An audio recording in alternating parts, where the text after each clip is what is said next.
My name is Dr. Troy Podell. I'm the coordinator of career readiness for the Downingtown Area School District, which means I do a number of things for you and on your behalf, students. One of them, and I think this is the most important thing that I do, is connect you with civic leaders in the community, whether they're folks in business or in government or in the nonprofit world, who can give you a bit of a glimpse of what your life outside of high school in the world of work is going to look like. With us today is a pillar of this community, a friend, a colleague, an entrepreneur extraordinaire, Bill Covaleski of Victory Brewing Company. It's not every day that we have an opportunity to interact with somebody that has founded an institution really around which a whole community has been built. And on top of that, Bill happens to be just an awesome guy and a friend. So I'm hopeful that you'll please kindly give him a warm welcome. Mr. Bill Covaleski, Victory Brewing. Welcome up. Thank you. Thank you all so much. Really appreciate the generosity of your time, and I want this to be of value to you. And I think the easiest way for that to occur is to offer me some questions, because there's definitely points that I would like to make that I think Dr. Podell wants me to make as well, but the questions are the interaction that I think is going to really deliver the highest value for everybody. So when I was roughly your age, an interesting experience happened with myself and my best friend. My business partner at Victory Brewing Company has actually been my best friend since the age of 10 years old. We met on a school bus about 20 miles away from here in the Methacton School District. But on this day, we had received our SAT scores. So we were all very excited because we were also competitive ice hockey players, and we wanted to make sure that we had beaten the other guy at this. It was mixed results. He beat me pretty handily on the mathematics side of things, and I beat him rather handily on the language side of things. And we joked that if we stuck together, we might actually amount to something, that we were like two components that maybe would have a better chance of survival and success together. Now, that isn't how we approach the rest of our lives, but lo and behold, 15 years later, we found ourselves opening the doors of our business here in Downingtown on February 15, 1996. So it's interesting to think for a second that the folks that are around you right now may be important to you not only today, but may be important to you tomorrow and as ongoing for a very long time. So given the fact that Ron and I run a company that is manufacturing, it's distributing, the products that we are sending across to 35 states and 4 countries are highly regulated by federal and state agencies. We have 3 hospitality centers here in Downingtown. We can accommodate up to 900 guests at any given time. With all of those disciplines under our roof, what do you think my college degree was in? There's only one right answer, but all the wrong answers are also kind of good for this process. So what do you think? Yes. Psychology. Psychology. Good one? Not the one. Yes? Brewing. No, I did actually get accreditation in that later in life. That was not my undergraduate degree. Yes? Business. Business. That would seem fairly obvious, right? But it wasn't the right answer. You got another one, haven't you? Economics. Pardon? Economics. Economics is, so that was Ron's degree. He had political science and economics from UCLA. I have a Bachelor of Fine Arts degree from Temple University's Tyler School of Art, a great local school, consistently ranks in the top 15 for art colleges. I was the one that was the visual communicator in our company, whereas my partner had more of the numbers-driven experience, and we needed both components. But I guess the point that I'm making there is that I want to encourage you and show you that career paths often are not very linear. The thing that you emerge from your high school experience with a focus on may not be the thing that you're focused on when you emerge from college. And the thing you emerge from college may not actually be what your career is built around. But all of these experiences are valuable because in a way they're almost like toys in a sandbox. You get to play with these things, you get to have experiences with them, and maybe even reject some of them, because you can't play with everything. So over time, you'll find out the things that really resonate with you the most, the things that you're compelled to do, and that will lead to career choices. And of course, a career is also not necessarily one that anyone else is defining for you. It's not necessarily a job. You could be an entrepreneur. And so I'm definitely going to bring in some experiences from that aspect of what I've got. And I guess the other thing, while we're here in this academic high school environment, no one told me when I was in high school that Brewmeister was a career option. So in case no one says that to you, I'm here today to tell you that is a career option. It is possible. So one of the things that I learned just last week, and I think I've actually sort of known this all my life, but it was in the right context where I could accept this and make use of it. I was watching a friend speak to a high school group. The friend actually is a two-time Stanley Cup champion. He's got some great experiences, high-performing individual, and he pointed out something he had learned, and it was the philosophy that there is a 90-10 rule to life. And that theory posits that 10% of your life is stuff that happens to you. It may almost seem like chaos. It could be accidental or appear to be accidental, but it is the reactions and responses that you generate from this 10% of chaos that is the 90% of life. And that defines your character, and that defines how you approach all of your opportunities in life. So the 90-10 rule, I think, gives me a great platform to talk about some of the business experiences that I have had and how they fall into those categories. When we're talking about sort of the chaos of the 10%, adversity, things happen to you that are adverse. You didn't plan on something to happen. It isn't working out well with your plan. It isn't good for your life, but you got to overcome it.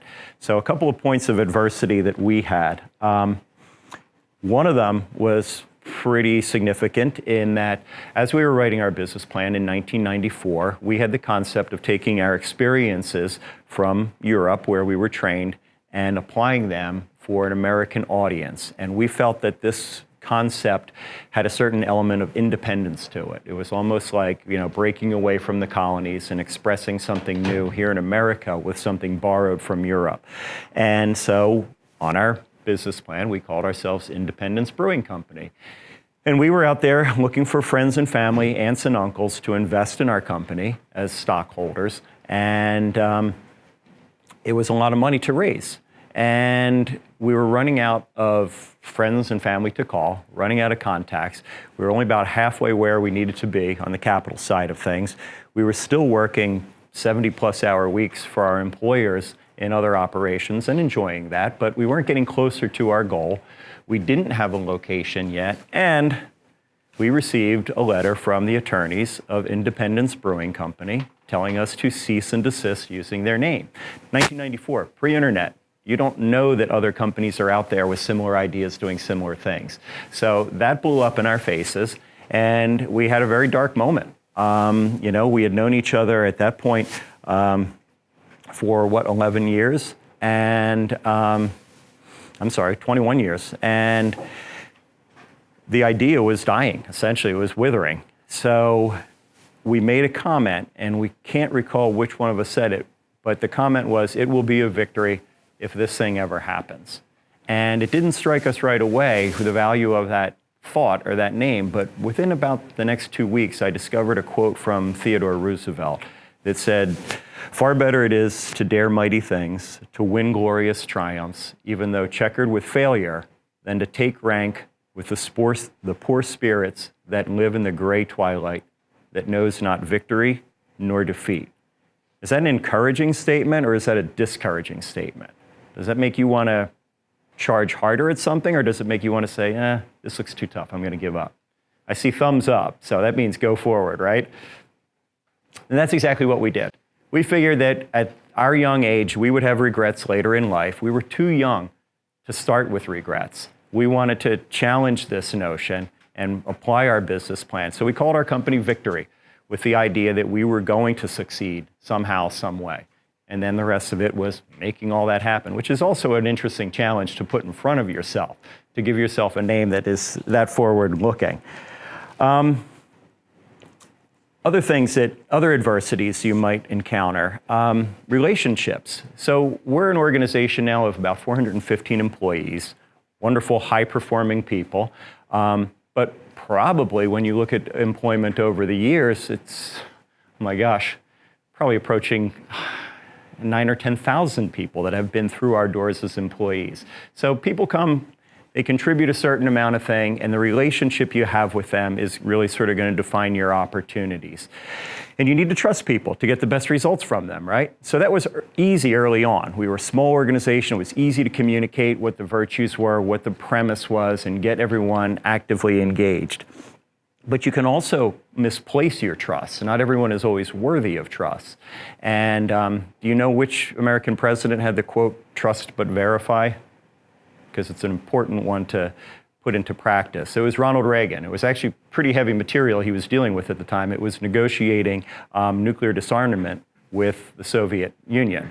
You can assume that these guys want the same thing as you, and you can trust them to be moving in the same direction, but you really should verify to make sure that they're taking all the right steps. So along those lines, a little story about petty thievery. One of our really dynamic servers, a gentleman I'll call Joe because that's not his real name and he wouldn't want me using his real name.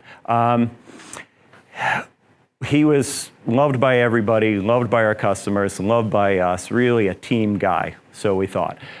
We had invested very heavily in our operation, had everything we needed to make great products and great hospitality, but we didn't put in surveillance cameras in our operation. You have these for safety reasons. You also have them for loss control, theft control.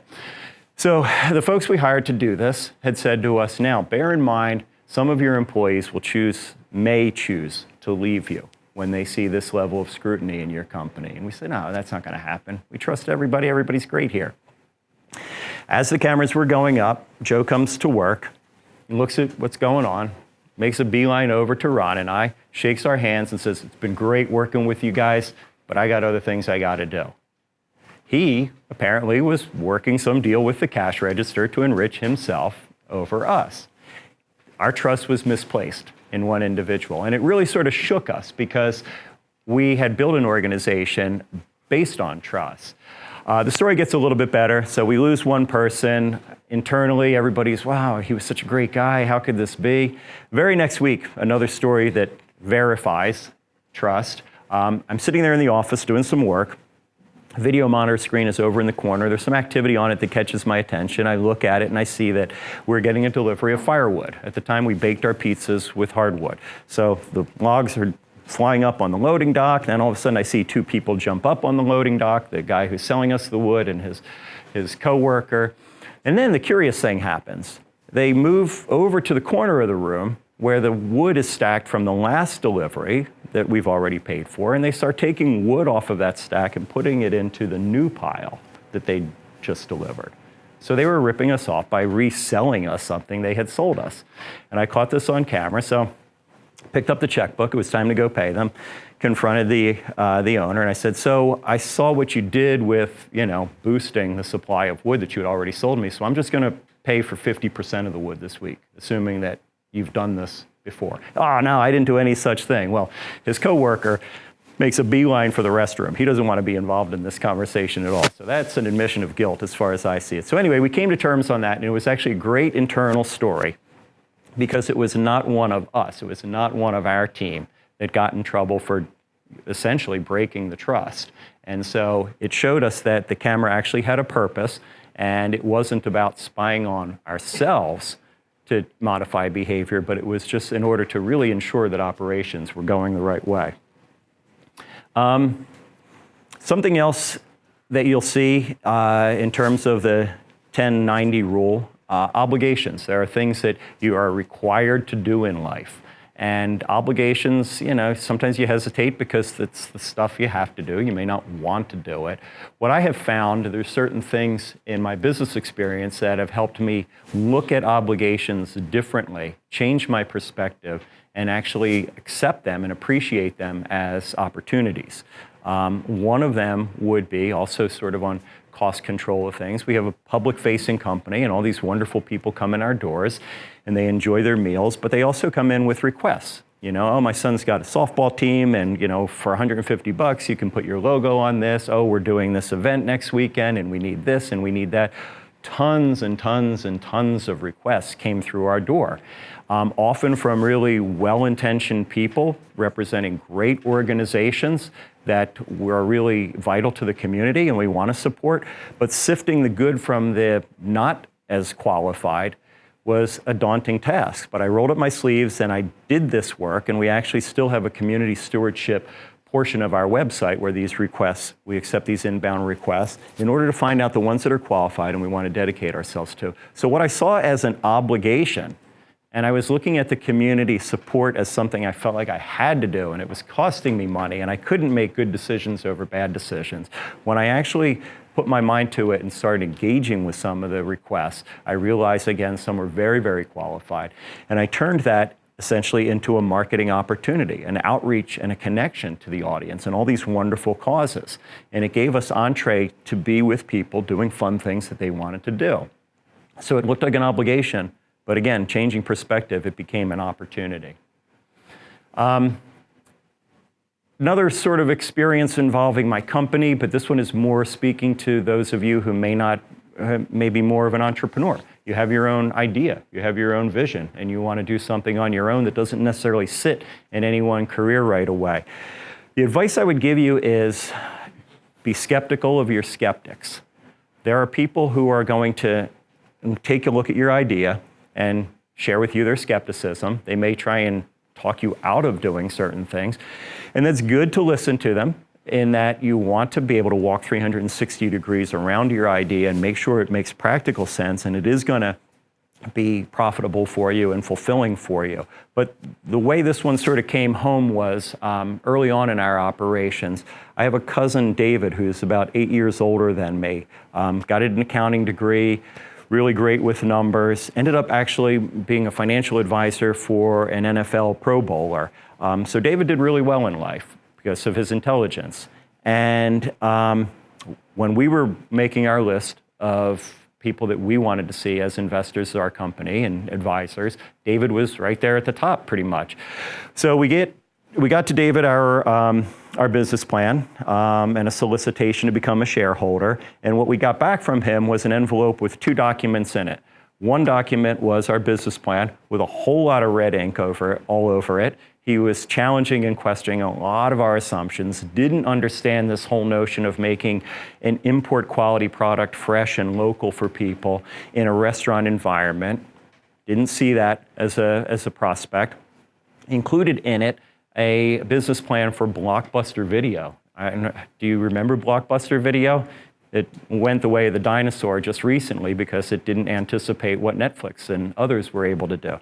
But at any rate, David was saying the safe thing to do is this, because this thing looks really, really crazy. But all the red ink was actually good suggestions. It helped modify our business plan and at least, sort of safeguard our opportunity going forward. But we didn't let his skepticism stop us. The reason being is he didn't have the vision we had.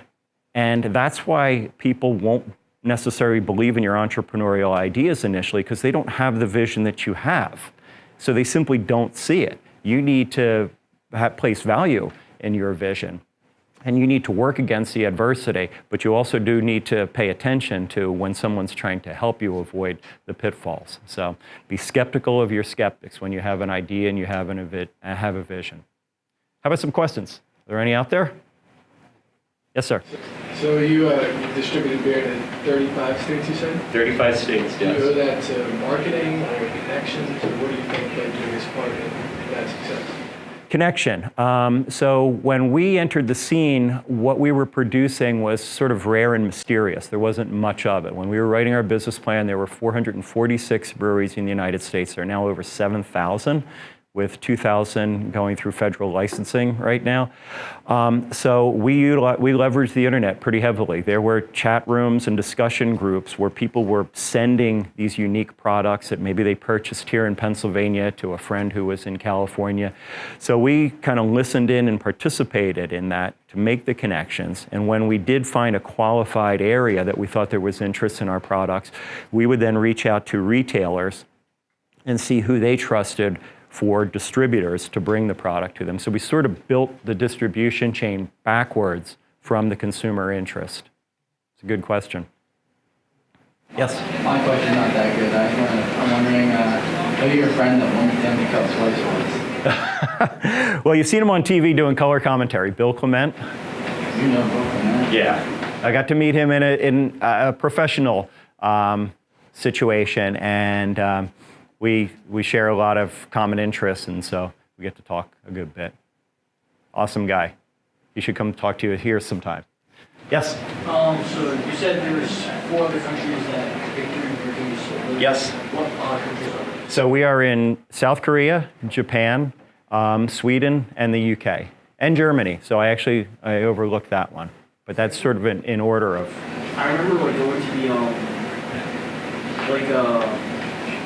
because I remember going to that one with like as a tour with the brewing process. Okay. And I think don't you get your hops or whatever from Germany? We do. So some of the pictures that are up here, that last one was hops being added to the brew kettle. Hops are a flower in essence that grow on a vine. They grow here in Pennsylvania. The humidity that we have here in Pennsylvania is not ideal, so most of them are now grown in the more arid regions of eastern Washington state, the Yakima Valley. But as an agricultural product, what the nutrients and the terroir of where they grow is really going to define their characteristics. So there's certain products of ours that really need the German hops, and then there's products that need the American hops, which can be very different from one another. And you were probably there.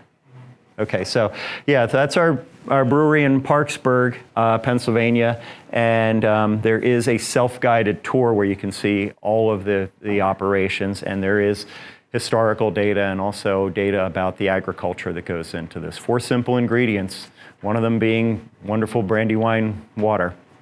You probably don't recognize this, but the East Branch of the Brandywine has no industry on it, and you can travel a mere 14 miles to essentially where those trickles of water form in Honeybrook, Pennsylvania. So we're very blessed in that we have really high quality, pristine water in a fairly densely populated area being delivered to our door every day here in Downingtown. And of course, that's to everyone's benefit to have water of that quality. What other questions are out there? I'll get yours. So obviously being a successful business owner, congratulations about that. Thank you. Your roles probably changed over time. Sure. Being a business owner, so how was that compensated with changing roles, and what is your role now? Yeah, so I haven't even used this word yet today, so I feel remiss, but adaptation. Adaptation is more important than, more valuable than intelligence, right? You may think you know everything, but if you need to read the conditions and adapt to the conditions, correct? And that's sort of where the 90-10 rule comes into play. I was at one time just a brewer. Then I was the person that managed distribution and sales while being a brewer. Then I was the person that managed restaurant operations and sales and distribution as a brewer. So there was a lot of hats on the head, basically. So now, 23 years down the road, what I find is I'm an entrepreneur. I had all these hats. All of these hats were opportunities for other people to come into our organization and do things with more attention and even better than I was doing them with. So I needed to share my vision with those folks when I hired them and give them that hat with training so that they could do it better. So I am sort of in the late stages of the entrepreneur thing. Very few hats are left on my head. And it's been an awful lot of fun to be able to hand off all these opportunities and responsibilities to other people. So I have had to adapt the entire time. There are parts of what I began with that I would almost rather be doing on some days, but I had to move past that because we wanted to grow, we wanted to provide opportunity for a number of people. So we ourselves had to respond and react to those opportunities. It's a great question. You had another one, didn't you? I did. So after you had the idea and you first started production, did you have the capital already to pay for it, or did you apply for a loan? So we capitalized in 2 steps. We had $486,000 that we raised from friends and family in terms of shareholders, and then we qualified for a small business administration backed loan. And the collateral for that SBA loan was a row home in Baltimore that I had purchased with a mortgage from my aunt for $51,000, and my dad and I rehabbed it. So oddly enough, all of Victory's success could be predicated off of a $51,000 row home purchase. So it's another inspiring notation for you to realize that, you know, small investments can really be built and stacked upon one another into much more important results. But yeah, manufacturing capitalization, it's intense. The Parksburg Brewery that was up there on the screen, $39 million. So, you know, you're out there on a limb when you're taking loans of that size, and you're really relying on everybody and the future in order to get things right. So far, so good. Questions? Lots of questions, yeah. And then you as well. So obviously, like, you talk about like inspiration and adaptation, but would you say patience is another key to like running your business? Because like, did you have a backup plan in case a brewery didn't work out for you? Well, those are almost 2 questions, and they're both good. Our backup plan was that, you know, we were utilizing restaurant operations as a marketing platform for our beer products, okay? So if the beer products were slow to take hold with an audience, we still had the restaurant component, right? So there was still profitability in that, and then maybe we had overinvested in manufacturing equipment. Hopefully, you know, we could pay down debt just through restaurant operations. So we did have our own challenge and our own opportunity by being essentially 2 businesses. Pursuing a parallel path. You use the term patience, and yeah, patience is definitely important. The last thing I'd want to tell folks of your age that patience isn't important, but as an entrepreneur, impatience is almost more important. You have to seize every day like it's the last one you're going to have, and you got to make things work, even in the most adverse conditions. So you don't want to be running around willy-nilly making bad decisions. You need to have a long-term patient plan, but in terms of activity, you need to be impatient. You need to be getting stuff done. You had a question, right? Oh, I caught you with your mouth full. So, do you have plans on opening any other locations for Victory Breweries? The opportunities exist from a licensing standpoint to do that. We are now also part of a 3-brewery association, and so the capital is now spread over Victory Brewing Company, 6 Point Brewing Company, located in Lakewood, New York, and Southern Tier in Lakewood, New York, and 6 Point in Brooklyn. So we're trying to move the capital around geographically so that all of these brands have opportunities. So we put an investment into our Downingtown tap room last year, but another location isn't in the mix right now. Between those 3 companies, we have an outpost in Charlotte, North Carolina that was opened last year. We have a Southern Tier branded operation in Cleveland that was opened last year, and we'll be opening up a 6 Point branded operation in Brooklyn probably about this time next year. All right. What was the first one that opened? Was it the Parksburg one? Here in Downingtown. Downingtown is the source of all of this. Yeah, Parksburg was 2013. You have a question? Is it hard having to run the same business in like multiple locations for like countries? Yeah, so it is difficult to run multiple operations, but it gets back to communicating the vision and making sure that people that you put in place have had some experience at the mothership, so to speak, and that they understand what the virtues and what the goals are of the operation, but it can be very, very difficult. I worked for a gentleman who had a brewery in Baltimore, yet he was German, or he was Dutch. His wife was German. They moved back to Europe, and his business in Baltimore only lasted like another 6 or 7 years because of the remote connection. So that can definitely be a challenge. But if people are the glue and the heart and soul of your operation, it's all about them understanding what's necessary. What was the reason that you joined with the other two breweries? Did you see them as competition, or did you just want to expand? And you thought that would be... The practical answer to your question is that we needed to revisit our capital structure. The friends and family shareholder base that we had created were mostly older than us. They were really invested in something that had exceeded their expectations and our expectations. And then the next thing that woke us up was the world's largest brewers started buying craft brewers. And so, whereas our friends that we used to go to conferences with and exchange information very freely with, some of them were now owned by the largest operations in the world, very well capitalized organizations. So in essence, our little fishbowl was now populated by a couple of sharks. So there was a new competitiveness that hadn't been in the industry before. And we needed to respond with that by having the proper capital structure in order to play at that higher level. And so, again, 446 breweries when we were planning, 7,000 today. We saw the opportunity geographically to get with like-minded breweries and create something that was bigger, harder for the shark to swallow. So it's still an opportunity to be independents and be a thumb in the eye of the world's largest guys, but, stay in the game for longer. So could you pinpoint one remaining competition, or is there not one? No, the competition is so very diffuse, and it's actually coming from other beverages now as well. Anheuser-Busch InBev purchased a spirits company this week. So, the sharks have the wherewithal to really put a lot of competitive pressure on independent businesses, for sure. I saw your hand up for the first time. Or no, second question from you. So I know starting a business is hard from any standpoint, getting your brand out there to the mass consumer. Yeah. But what was your main strategy on starting from the ground and building into a huge corporation? Our ambitions were kind of simple. We didn't foresee ourselves being in 35 states and now 5 countries.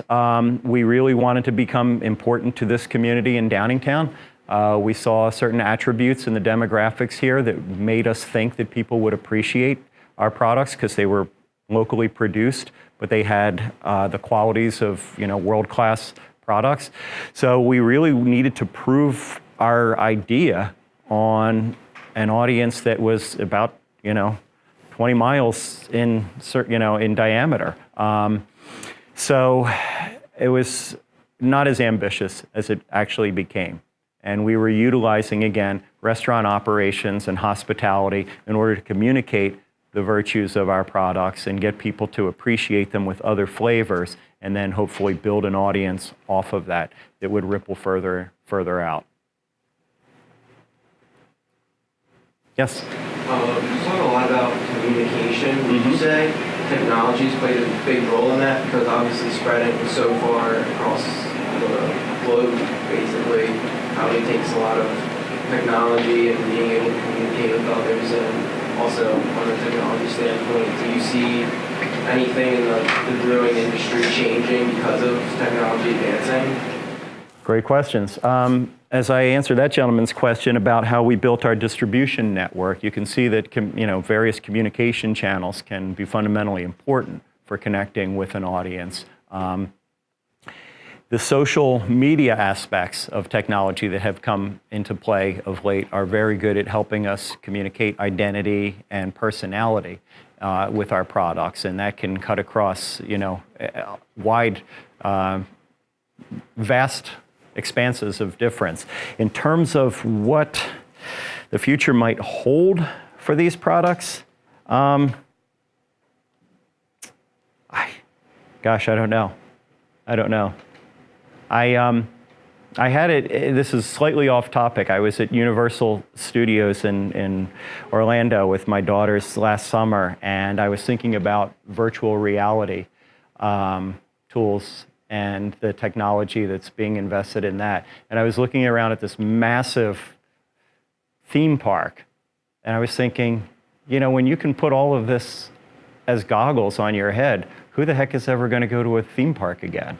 So it's not my industry, but I do see how technology could absolutely eradicate some things that are important to us today. But, you know, again, we're in a business that involves flavor and perception of a physical thing. And so I think that there's a certain aspect there that's very durable for us. Yes? Considering that, you know, well over the majority of startup businesses fail in the first year, do you think of yourself as lucky, or do you find that you were just that much more persistent in the competition? It's a bit of both, but I definitely have a deep sense of gratitude. I feel that, you know, we were fortunate. You can't write fortune into a business plan. And one of my friends likes to say, well, it's funny because I've noticed the harder I work, the more fortunate I become. So the two things definitely depend on one another. I think that we talked about it early on, you know, trust. I've had a business partner for this many years that I've known since we were 10 years old. So we've known each other for 45 years, okay? That's important.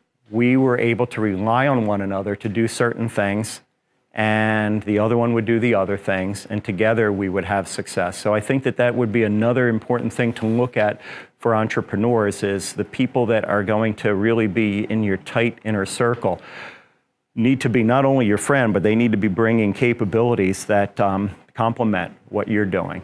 And so that's where I think that good planning and hard work helps the fortune move along. Great questions from this group. You haven't even gotten in one yet. No, want them to go for it. Yes?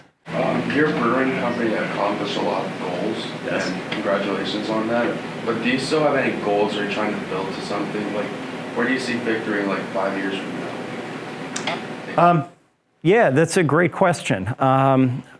I feel that we are in a good place right now as a company, in that we have a value to the community, and the community we serve is actually fairly large with all the states and countries I mentioned.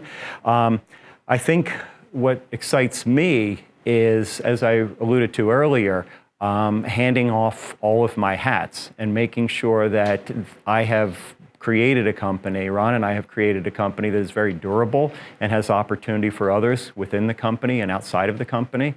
So even experiences like this today, the ability to be able to share some of this experience with you and maybe inspire you or bring up a new question and help you along in your career, in your future. I think that that's the type of practical benevolence that Victory has allowed me to, the opportunity to explore further. So we've had a great impact on people, and we want to continue to make sure that people benefit from what we've created. Does that make sense? I'd love to get one in, if you don't mind. Of course. Dylan. Thank you again.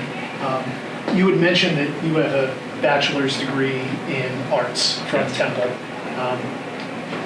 And like most folks, in fact, 75+% of them, you're not working in a directly related industry from what your bachelor degree is. So I'm curious, how do you use that degree in what you're doing now? So I chose to not go even though I have a Bachelor of Fine Arts, I didn't go the fine art route and specialize in painting or sculpture. I went to graphic design. So I was about communicating visually certain things. And so I worked in that discipline for about 5 years while I was home brewing with my father. So all of the original designs, well, there's sketches of what the interior of Victory looked like in 1996. I was able to express what the personality, what the identity of Victory would be, and define that from the early beginnings with my capabilities. And obviously we've built a bigger team, and I'm working with a lot more personalities and intelligence in order to do this, but I'm still there to apply my sensibility as an artist to what I think the vision should be and how it should be executed. So that's a very practical application of being a graphic designer.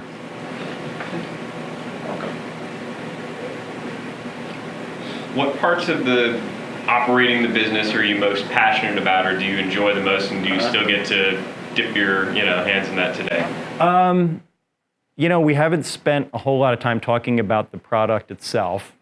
I feel kind of odd in the high school environment to be hammering on that, but the products themselves have incredible characteristics generated by 4 ingredients, base ingredients. And the audience that we've cultivated collectively as craft brewers has shown us a latitude to employ even more ingredients. So I think that the expression of flavor through the physical combination of raw ingredients, the brewing of beer, that still remains what really gets Ron and I excited. And that is sort of the root of everything that made Victory special to begin with. And then everything else around it, we talked about opportunities and obligations. A lot of going to work involves obligations, but if you look at them as opportunities, you have a much better approach to them. Thank you. Welcome. Yes. When Ron and you first began your brewing journey, were you worried about backlash from the family or like anybody from school sort of seeing you starting a brewery? I don't think we were paying close enough attention to how that may have looked. We had convinced one another that this was a good idea. Our wives were convinced, and we were fully committed. Once you have friends and family's money, you got to kind of make it happen. You can't look back. So no, we never really thought about that aspect of it. But again, the very beginning of Victory, of course, was this public gathering place. And we imposed some things on ourselves, like not operating until late hours and stuff. So we really did want to be a safe communal gathering place. So I think that we had baked that into our business plan to be responsive and responsible. There's another question over here. Yeah. Sorry if I missed this one. Did you? How old were you when the idea, started? So let's see. 1994, we started writing our business plan. We were 31 years old. And probably for about 3 years prior to that, as we were working in the brewing industry, we were kind of acclimating and seeing if it was something we wanted to do. In 1987, we had taken a vacation together, Ron and I, to Belgium, Germany, and Switzerland. And it was there that we experienced the warmth of families in beer gardens. And we said, this is something that's missing in the United States, where multiple generations can hang out with high-quality products and great family experiences. And so I would say that by 1987, we were sort of working along the process, but 91 is when we started writing, 94 is when we started writing. Oktoberfest that you were at? No, we were there in May of 1987, so.